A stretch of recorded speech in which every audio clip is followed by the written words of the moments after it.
কবিতাটির নাম কাজের আনন্দ। লিখেছেন নবকৃষ্ণ ভট্টাচার্য।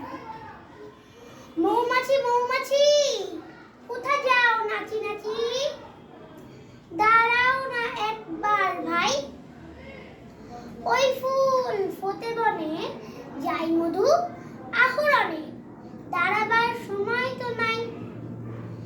ছোট পাখি কিচিমিচি ডাকি ডাকি, কোথায় যাও বলে যাও শুনি, এখন না কব কথা আনিয়াছি তৃণলতা, আপনার বাসা আগে বুনি। পিপিলিকা দলবল ছাড়ি একা, কোথায় যাও যাও ভাই বলি, শীতের সঞ্চয়িকা